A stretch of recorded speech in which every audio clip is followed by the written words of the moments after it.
This is the eLearning Podcast, episode number 11. We have students from around the world, and so we're very aware that culture matters, context matters. However, and this is true to the UN too, there's much more that connects us as a human family that we share than that's different.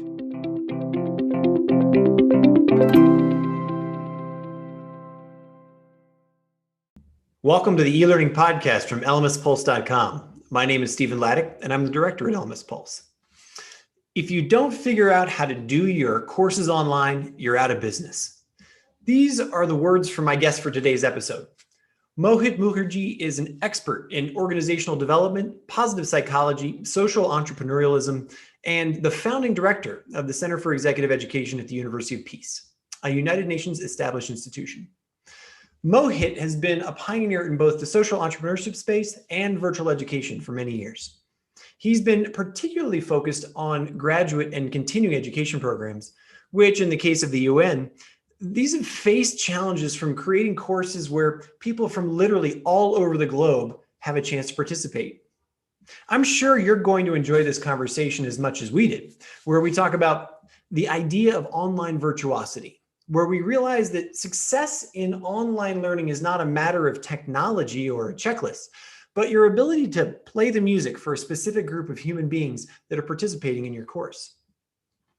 We also talk about what learning-centered design is all about and why it stayed relevant in 2020.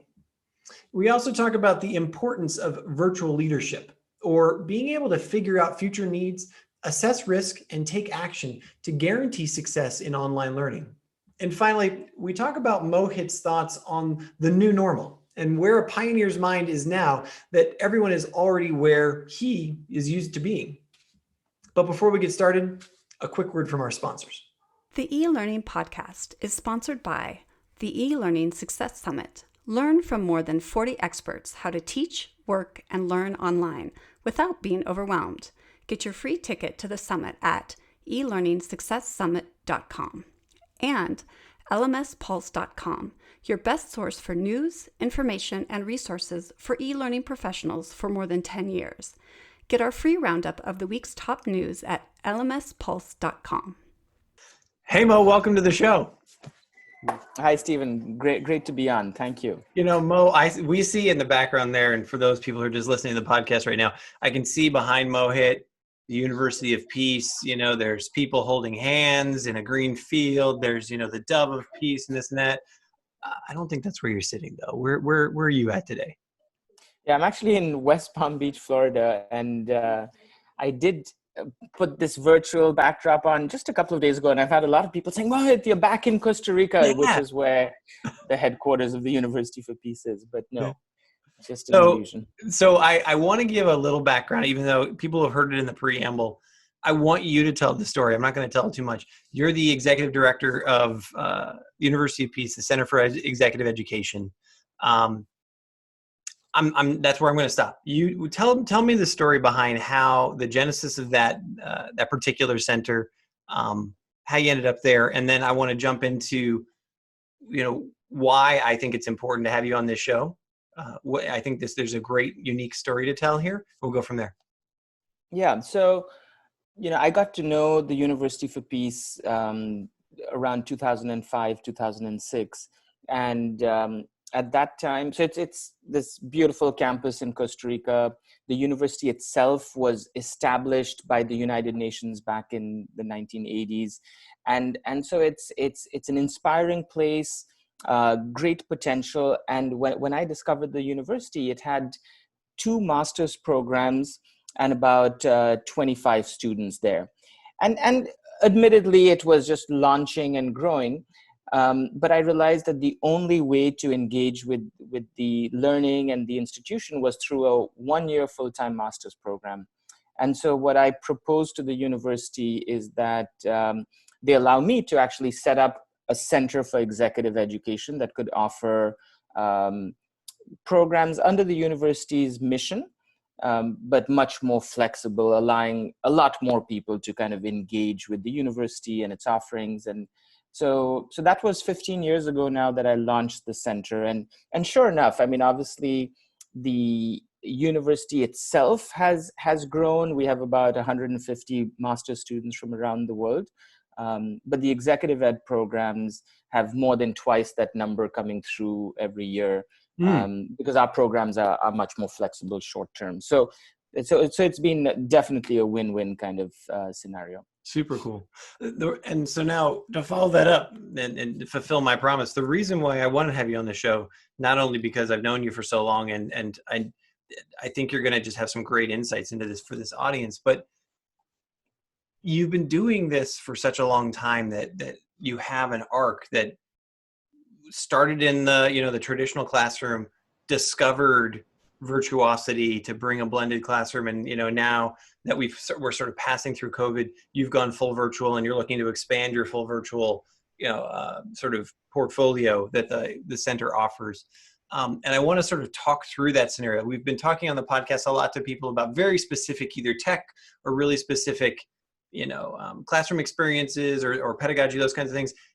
And I think there's a great way to connect here with many of the people who are listening to this show about how did we get here? You know what I mean? How do we get to where we are today? And what are some of the pitfalls along the way? And just as a sort of a great reminder of, holy smokes, we've made such leaps and bounds over the last decade to going from, okay, you show up in class, here's the syllabus, there's the professor, let's lecture, to what we're doing right now, Zoom, right? So when did you, I guess, you started offering classes, at the center? Did I have it right? Was it super traditional, right? People flew in, you did a seminar, you did a thing, and then you tell me how it kind of started out. Yeah, exactly that. I thought, let's offer a more flexible short-term format. So we had, for example, a 3-day leadership workshop, and people would we still call it positive leadership. People would come in from different countries, have this very engaging experience. But every time we ran one of these short workshops, we would get applicants from places like, I'm myself originally from India, from my country, or Kenya, or even Europe, saying, would love to be at this workshop, but either can't get the visa for Costa Rica, can't justify the travel expenses. So what we did, so the center launched 15 years ago, but about 10 years ago is when we just took the plunge and said, let's look at setting up online courses for our audience that can't make it to Costa Rica. And there, similar to a lot of viewers of this episode, our audience is adult learners. And so we took on, I think, 2 challenges when we created our first online courses. One is, let's make it as engaging as possible. But secondly, let's make it as flexible as possible, given that people are coming in from different time zones and they have typically full-time jobs. So that original design just required 1 hour of kind of a live webinar a week. And these were typically structured as 4-week or 6-week online courses. So really, there was a lot of flexibility around the learning. And I think that's worked quite well. However, what I realized fairly early on is that they were in fact 2 different offerings. Let's say if you took a 3-day immersive leadership workshop in country, in person, the online course was different. It was over a much longer period of time. It was assuming that you are not blocking time on your calendar to join live sessions. Even the 1 hour a week webinar was recorded. So it was really structured to allow complete flexibility. And so the change that's happened, I think, in the last 100 days, and I'm not counting, so we've now said, okay, the live in-person workshops, what does that look like? And we're calling it live online. So we continue to do kind of our 4 to 6 week online courses for learners around the world who want complete flexibility. But we've also, and I would say fairly successfully, translated these immersive experiences into immersive online experiences, where we do ask people to block 3 hours on your calendar. We don't do, so far we haven't done anything that requires more than 3 hours at a time per day, but we've taken, let's say, a 16-hour 2-day workshop and put it into a 4-day period instead, Mm-hmm. or Mm-hmm. reduce the time a little bit. So I can talk a little bit more about that journey. But I think that's something that, again, the COVID situation has really, I'd say, forced us to create something that we should have probably created a long time ago, because that's quite different from a completely flexible online experience. So I'm interested to see, and what's really dawned on me, and I hate to say this, now that we're kind of in the middle of the episode here, is that one of the key conversations that's happening right now is just sort of the disruption that's happening to the higher ed space overall. And it sounds like, I mean, you were a disruptor 10 years ago. You went to the university and said, hey, look, you've only got this one pathway in. Why don't we offer some different opportunities? And then you're like, well, let's even offer, an online opportunity. Did it feel the same way, 10 years ago, that you were like, look, I'm on the bleeding edge here? Was the administration just like, oh yeah, go for it. This is great. Let's run with it. Was there resistance? And the reason why I'm asking that is, do you see the same thing happening now, where universities, or especially University UPEACE, is just trying to figure out where do we fit now, and how do we deliver, and what are student expectations for not only what a degree is going to offer, but how they receive it? So great question. I'm reflecting on it as I answer. I think 10 years ago, yeah, I did feel like a disruptor, in the sense that there were many reasons universities were shying away from taking that leap, right? What's that going to do to the business model? If we start offering online programs, is it going to cannibalize our own face-to-face programs? I think a big resistance was people getting their head around it, right? Like, how is this going to work? How am I going to interact? And so there was a technology piece, there was a kind of a business model piece. And then I think anyone taking on something new in the online space, there wasn't necessarily the necessity yet to do it. And so that's where I felt like, I want to try this. What's the worst case scenario? By the way, I love learning. What an opportunity to learn and meet our potential students' needs who can't travel to go. So there were many reasons why I was happy to make that leap of faith. And quick anecdote: we launched. We kind of advertised our first online course. I hadn't built it yet. I wanted to make sure that I have a number of students before I build it. And we got to that number, and then I started having sleepless nights, because I was like, I don't really know. So it's just admit it's and it did take a lot of that I got to get it done, because the course kicks off and I don't exactly know what I'm doing, and I'm hoping that it comes out well, because I'm committed to this, yet I have not done it before. And so it was a stressful experience. Very glad I took it on. I think fast forward 10 years, by the way, and then the University for Peace also did it too. That they now have a fully online master's program, so they did need someone to kind of try it out and show them the way. Everybody needs an icebreaker, sure. Everybody needs somebody to take the lead. And hey, look, and I want I want to finish your story, but circle back. Like, I want to hear some of those fails along the way. Like that's that.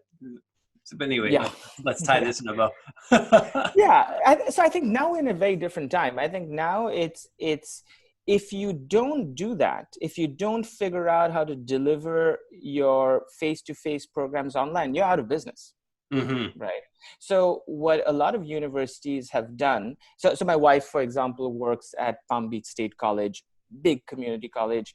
When COVID broke, they just told their professors, deliver online. I mean, there was no necessarily, so some faculty were already doing some online and some face-to-face, so they didn't have necessarily a problem to try to figure out what that meant.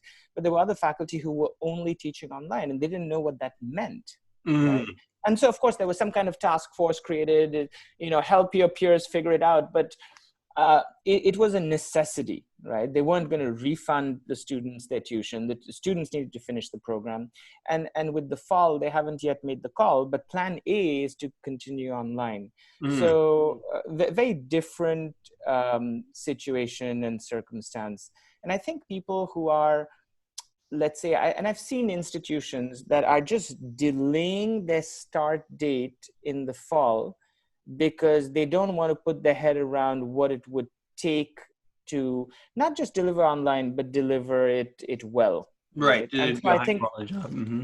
yeah, so I think that's, I wouldn't advocate for that position. I'd say what an opportunity to really figure out what it means to take something like a design thinking workshop, right? And I'm sure a number of audience members are familiar with design thinking, but very hands-on. One of the first things I do in my design thinking workshop is you build something out of materials. It's a prototype, and you show it to your partner who you built it for. Like, what does that look like in the virtual world?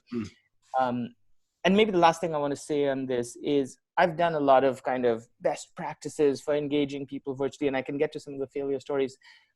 I don't think there is a formula for doing this, whether it's the technology or it's very different if you're looking at young undergrads and trying to say, hey, everyone put on your Zoom camera. What does that create in a teenage girl, right? The fact that everyone's now staring at her, she's just totally distracted, staring at herself and wondering if she should have a different virtual background or if her hair is okay. So yes, good to have people put on their camera like that, but no, it's not always the case with every audience. So I'm just finding that I come back to, I think one thing UPEACE is really good at is this idea of empathy, right? And so who's the audience? What are you trying to achieve as an educator? What is the audience trying to achieve? And that will determine the technology, the camera usage, the interactivity. It's just not that easy, which is kind of cool, because I don't think education should be easy. I think it's a highly relational, personalized journey, and it is online too. Yeah. It sounds like, if I can paraphrase what you're talking about, and maybe this is a conclusion I've already made myself, is humans are messy, human relationships are messy, and so the relationship factor when you're, on a stage or in front of a class trying to impart knowledge or either coach people through knowledge discovery, it's a messy process, right? And the variables that you're going to have with each of the students are going to be tremendous. You're going to have some introverts, you're going to have some extroverts, you're going to have language barriers, you're going to have, just different life backgrounds, you're going to have different economic standings, and all of those factors play into what can I learn, how can I learn, how do I learn best, what makes sense, what doesn't make sense, right? And we're always looking for that equalizer. Now that we're bumping into this online virtuosity, whatever, online all the time kind of system, you kind of hear that it's always on your shoulder in the background. It's like, well, it's tech, so it's, there's got to be one solution, right? There's got to be a way to be able to, okay, we can put together the puzzle pieces so that it just works, and yet that's never ever the case. You have to be able to be flexible. You have to be able to play the music, so to speak.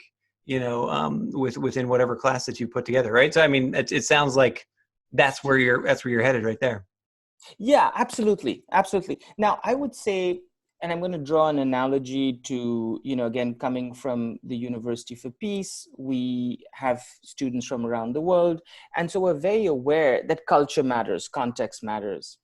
However, and this is true to the UN too, there's much, much more that connects us as a human family that we share than that's different, right? So I do think that when I have a group of students online, there's certain best practices, that were the same in the classroom. Is our students having, is there clarity of structure of what's going to happen? Is there space for interaction? Is it learner centered? Is there some differentiation in the pathway they could take? Are the assignments taking into account their why for being in the course? So those principles stay the same. the technology, I spent a lot of time. I do default to Zoom as the platform that I can handle best in terms of things like breakout rooms, sharing a whiteboard, having people, maybe I draw a change continuum on and share the whiteboard, and people annotate where they are on that. So I think being able to handle the technology is essential, because then you might want to do something but you don't know how to do it, which is a huge handicap. But then figuring out for that particular group, and given your mastery of the platform, exactly what you're going to do, that looks different every time, just like it would look different in a classroom. So some of those principles of learner-centered design, I stick with. Sure. There are some variations also given. Certainly, the things that I've tried to replicate, like an activity that I love in the classroom. It's people sitting around in a chair and doing some brainstorming, and the person who's kind of challenge you're solving has to turn their chair so that they're not, the people who are giving him or her ideas are actually not seeing his or her expression as they're brainstorming. So I thought, I love that in a classroom. How can I replicate that on Zoom? And I figured turn the video off. Exactly. You have to mute yourself and turn your video off. Yeah. So you can still listen to your group, but they can't see you, they can't hear you, you can't interject. So there's fun stuff like that. But then there are other things that you just have to change. Recently, with the situation around white privilege, and we were looking at this idea of some of you may know the privilege walk, and there's certain things I wouldn't try to replicate online. I just thought, no, that one, let's not go there. Right. So it's been, to summarize, yes, there's a high level of art, and I do think those principles of good teaching and learning to a large extent still apply. So if you can take a snapshot of 2010 to 2020, what have been the most radical changes about how you're delivering courses online? Is it truly like tech has changed so radically that it's just things are available, things are there, it's easy, and whereas before you really had to work and a lot of setup, and it wasn't, and things are now just sort of, hey, click, click, click, and it's done. Is it connectivities available now more? Is it that just people have a better vocabulary and more comfortable? What are the things? Between then, give me a then and now. Like, what are the pieces? Yeah, all of the above. I think I can't even remember the name of the platform we used to use 10 years ago for when we did the webinar piece, right? But it was definitely much more of this top-down approach, where the facilitator would come with his or her presentation and would be able to share slides, I think, and then there was probably a chat box for questions. So we didn't try to make it interactive. We figured the interaction could happen on the LMS platform in kind of a forum chat, right? So we had those pieces separate. And that now with Zoom, for example, because we still have those online courses that were created 10 years ago, they still exist to allow maximum flexibility. But in the piece where people do come together for that 1 hour classroom session a week, we encourage all our facilitators that hour should be super interactive. I mean, the content piece should have been posted as a video, or should have been posted. People should have engaged with that prior. So it's a bit like the flipped classroom idea popularized by the Khan Academy, in the sense that the learning, the content, we try to have happen before the webinar. And the webinar is really for engagement, where we do encourage people to turn on the videos. We do these small, even paired chats, pair up with somebody. If there's 22 people on the webinar, you have 11 breakout rooms, come back, pair share. It very much feels like an engaged room of people having different conversations, coming back together. And I don't think the technology would have allowed for that. Even bandwidth wise, we wouldn't have been able to pull that off. On the flip side, I think a lot of participants are much more comfortable. We have participants from around the world, so I think they're much more familiar also with online learning. So the learning curve for them to be able to engage that way, many have already had past experiences, and the ones who haven't, they've had similar experiences in a different context. So it's looking very, very different. Yeah. What's your favorite fail from the last 10 years? Has it been, an entire course just didn't go off and, all the videos disappeared? Was it, is it always a tech fail, or was it, a teacher fail, like a professor fail? Yeah, and I'm trying to think about how to tell this story without necessarily. I don't know who's going to watch this if they're like, oh, let me see who are the facilitators. We will call them Shireen. I don't know. I don't know. Yeah. But the story is, I think one of the things that the Center for Executive Education tries to do is we're friendly and professional, right? So we want people to feel, by professional, I mean, like, if you have a question, if you have an email, if on the administrative side, what's going on, things that, so the friendly is like when you're, in a class with somebody, your facilitator, you feel they're accessible, it's this concept of psychological safety. There are no bad questions. So we emphasize that because virtually, that's a little harder to create, right? That sense that my professor is accessible. And so I think we had one facilitator take that friendly piece way too far, right? Like, friendly isn't necessarily, if I've just got a puppy, I'm going to have my puppy in the webinar and occasionally barking and saying, oh, so sorry, like, I'm just going to be back in 2 minutes. That I think is not understanding the original idea of being friendly. Friendly is to disarm the any tension and any hierarchy, but that's just plain distracting. That's actually interfering with the learning objective. So we got we had a situation where a whole class kind of 4 weeks went by before we realized, wow, this is like not mutiny. What we had. Total mutiny. Yeah, and what had happened is life circumstances had changed for a particular facilitator.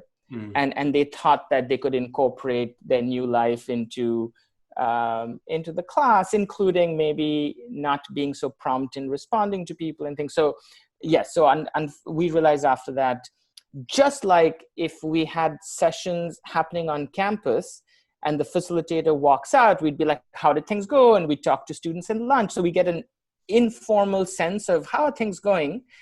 We didn't, we always have an end of class evaluation, but that's too late when things haven't gone well for 4 weeks. Sure. So we realized we just need to create a way where we can more informally check on progress, even though it's a virtual session. So yeah, that was a big takeaway.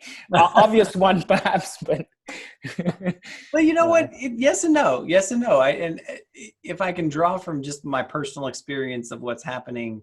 As many of the people listening here know, I've got 3 kids, and all of them have been doing complete virtual learning, during COVID here for the last, whatever it is, 3 or 4 months. Some of their teachers are rock stars, right? Some of them have they're either naturals with the technology or behind a camera or whatever, and they've delivered, at the different grade levels. And some of them have either phoned it in or just, barely made it to getting the learning, in front of the kids. And we're left with the sense, I mean, we have a pretty highly resourced international school that our kids go to. And so you're left wondering as a parent, like, where are those checks and balances? How do I raise my hand as a parent in this case and say, hey, I don't think this is. I think we need something different here. I think we need some adjustment here. So I wouldn't say that it's. I think it's one of those things where we all know we should do it, right? We all know that we should, but it's not necessarily that easy, or I think it goes back to that first principle of nobody wants to be told that, hey, you need some constructive criticism, or we really need to follow up with that. We can't let, rest on we can't assume that the person we hired is going to deliver good. Right. And that's always a difficult thing. Yeah. So where are you at today with the center? I'm assuming right now that you're not accepting people on campus quite yet. Are you total virtual at this stage? We are. Yeah. And so what does that look like? Have you moved everything online, or have you put some things on hold and you're accentuating other courses, or you've built new material, new offerings, or? Yeah, that's exactly right. Most offerings. So the good thing is we did have already some offerings that were completely online. Like we have a diploma in global leadership, 5 completely online courses. I think it's a very affordable price, less than $2,500. So, and then we have a similar diploma in social innovation. Again, 5 online courses required. There's a menu. There's a longer list of courses. So, given the situation where people were working from home, not really being able to go anywhere, even though economically a lot of people were hit, there were a lot more people who were interested in whether it's skilling up for recent grads or professional development for people who were continuing in their jobs. So we did kind of do a marketing push on these 2 diploma programs that we had, which previously, 90% of our work was face-to-face. So our online diplomas, again, they filled a need. We know that we have people who can't travel to Costa Rica, but we didn't really market it much. And so we did kind of make a marketing push on these 2 diplomas, and that went very well. I think we got in about 40 new students. Again, we never have more than 24 on a course, but across different courses, this worked out very well. We added an element of coaching, so one-on-one coaching outside of the diploma program, because we did feel that some of these new participants in these online diplomas would have actually taken it face-to-face. So we kind of offered that higher touch one-on-one, 4 one-on-one sessions during a certain period of time. So that's what we did with our existing online programs, basically marketed them. Yeah, pushed them. Yeah. Mm-hmm. Pushed them, yeah, and made small tweaks. On the work that we would usually do face-to-face, so a couple of interesting stories. One is we work with a lot of US universities who want a short-term study abroad experience in Costa Rica. So most of them have just pushed back to 2021. But for one of the universities, we're creating a virtual study abroad program. Oh. Yeah, it's a fairly low budget. We had originally suggested things like, virtual reality goggles for all the participants in the US. Then we go out to the field in Costa Rica and create some videos that make them really feel like they're in this, because we do a lot of field visits and things. Didn't have the budget for this. Maybe it's a good thing. It would have been a lot of experiments in one. I was just going to say that is one heck of a deep dive leap for you to like, oh, we're just going to go do 3D videos. Like, yeah. Fortunately, I have a very good friend who's in this space. But but what we decided to do is things like, everything from typically when a group of students would come to Costa Rica, they would be exposed to Costa Rican cooking and language and meet people who run these organizations. So you can imagine how you can set some of these up virtually, right? From sending them the recipe for Costa Rica's most famous gallo pinto rice and beans dish, and everyone makes it, to having the kind of a case study of let's say a coffee plantation they would have visited, but then having the owner talk to them about their corporate social responsibility policy. So the nice thing for us is we had a university that was willing to go that direction. For the students, it's at a much lower cost. And I do think that depending on how long this no travel situation goes, I can see that more and more universities would say, wow, this is actually a great way to get to our learning objectives. I mean, being in country is not the point, right? The point is a global mindset. Mm-hmm. So how do we get to those learning objectives if we can't get on a plane and be interest-free? Right? So again, that's an educational problem that we're solving, and the technology can enable that. But it's fundamentally about what learning, what mindset changes are we typically enabling, and how would we enable that if people aren't in country? The other one is just corporate workshops. We work with a lot of companies.